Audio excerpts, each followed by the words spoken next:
Bonjour,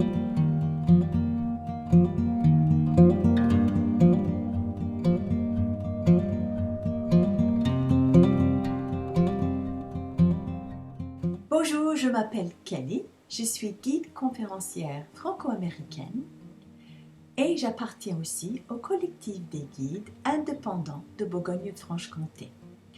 Aujourd'hui, comme visite confinée, je vais vous parler des épingles à nourrice. Quand moi je dis épingles à nourrice, vous pensez surtout à ces objets-là.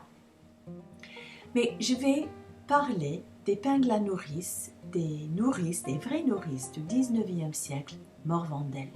Je vais évoquer la vie de ces femmes à partir des épingles à nourrice. Mais pour la petite histoire, ces épingles à nourrice, qui s'appellent surtout l'épingle à sûreté, étaient inventées en 1849 par un Américain, mécanicien et inventeur, pour faire de l'argent rapidement. Il avait une dette de 15 $ à payer, donc il a plié son fil de fer et il a créé cette épingle de sûreté qui protège le bout pointu afin de ne pas se blesser. Il a quand même, en déposant son brevet, gagné 400 $. Donc pour lui, c'était une grande réussite. Mais c'est l'épingle à nourrice que les nourrices au 19e siècle mettaient dans le coiffe de chaque côté de le coiffe pour garder la coiffe en place. C'était décoré, souvent deux parties, tout droit et pas de sûreté du tout, que les femmes mettaient, les nourrices. C'était la marque de nourrice au 19e siècle. Alors, les nourrices Morvandel ont fait un petit peu la célébrité du Morvan, surtout au 19e siècle. Le Morvan étant une sous-région de la Bourgogne à cause de ses sols.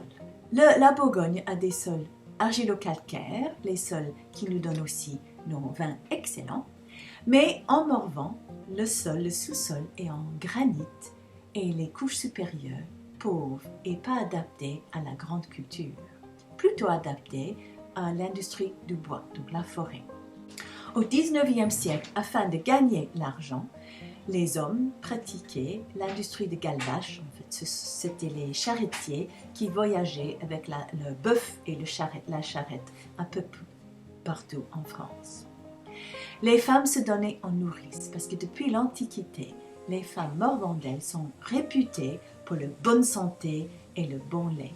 Donc, elles étaient connues comme nourrices depuis l'Antiquité.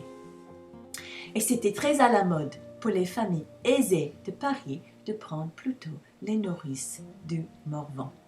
Il y avait deux sortes de nourrices en Morvan au 19e siècle, la nourrice sur lieu et la nourrice sur place.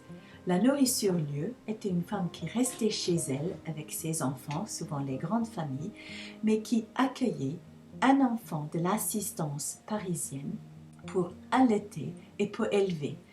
En échange, elle a eu une indemnité jusqu'aux 12 ans de cet enfant et il y avait 50 000 enfants placés au 19e siècle.